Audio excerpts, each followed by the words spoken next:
তো এই মুহূর্তে তোমরা দেখতে পাচ্ছ চন্দ্রেশ্বরের যে পুল, সেই পুলের ভিডিও তোমাদের সামনে একেবারে ড্রোন দিয়ে কিন্তু তোমাদের সামনে টোটাল দৃশ্যটা দেখাচ্ছি। আর এই যেদিকে এই মুহূর্তে মানে ড্রোনটা চলে যাচ্ছে, যেদিকে আসছে সামনের দিকে চলে গেছে ওই রূপনারায়ণ নদী, আর এদিকে আমাদের এই চন্দ্রেশ্বর খাল, যেই খালে কিছুদিন আগে ঠিক এই এলাকায় এক যুবকের বাড়ি যে মারা গিয়েছিল জলে ডুবে।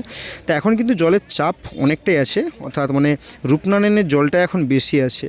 তো অনেকেই হয়তো ভাবছো যে এই যে ক্যালভার্টগুলো আছে একটু সামনে নিয়ে যাও, ক্যালভার্টের সামনে নিয়ে যাও, একটু এই সামনের দিকে নিয়ে যাও একটু, সেটা পরে নিয়ে যাবে।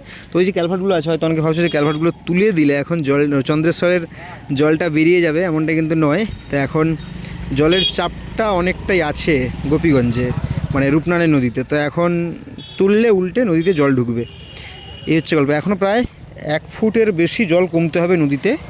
গোপীগঞ্জের যে রূপনারায়ণ নদী আছে সেখানে যদি 1 ফুটেরও বেশি জল কমে যায়, তখন কিন্তু চন্দ্রেশ্বর খালের জলটা বেরিয়ে যাবে। আর চন্দ্রেশ্বর খালের জলটা যতক্ষণ না কমছে ততক্ষণ আমাদের এই সমস্ত এলাকার জলও কিন্তু কমার সম্ভব নয়। তো দেখো আমরা যাচ্ছি সামনের দিকে, একটু নিয়ে যাওয়ার চেষ্টা করছি, যে ক্যালভার্টগুলো আছে সেটা দেখানোর চেষ্টা করছি যে এই মুহূর্তে কী অবস্থা।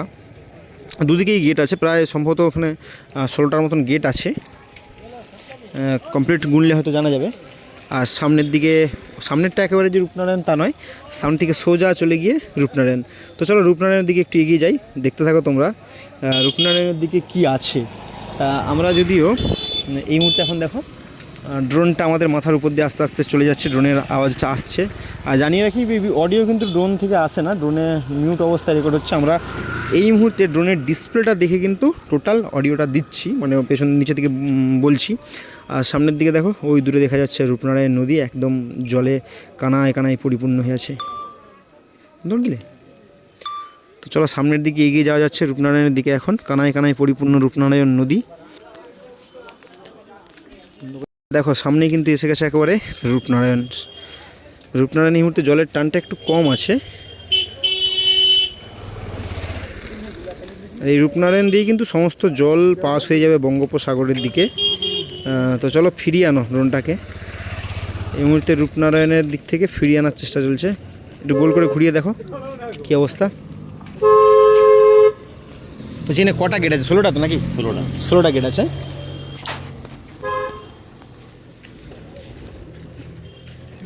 তো সারাউন্ডিংটা দেখো কি সুন্দর লাগছে, একদম শুধু জল আর জল। ওপর থেকে কিন্তু যে কোনো এলাকাকে দেখতে খুব সুন্দরই লাগে। তবে এবার কিন্তু ফেরার পালা রূপনারায়ণের দিক থেকে। এবার আমরা ফিরে যাব চন্দ্রেশ্বর পুলের দিকে। আপনারা এতক্ষণ চন্দ্রেশ্বর পুলের ওপর থেকে গোপীগঞ্জ রূপনারায়ণ এলাকা এবং চন্দ্রেশ্বর পুল সংলগ্ন এলাকার ড্রোনের যে চিত্র সেটা দেখলেন, এবং এখানে দেখা হয়ে গিয়েছিল এই এলাকার বাসিন্দা আফসারদা। তো আফসারদা যথারীতি খুব সহযোগিতা করেছে আমাদেরকে।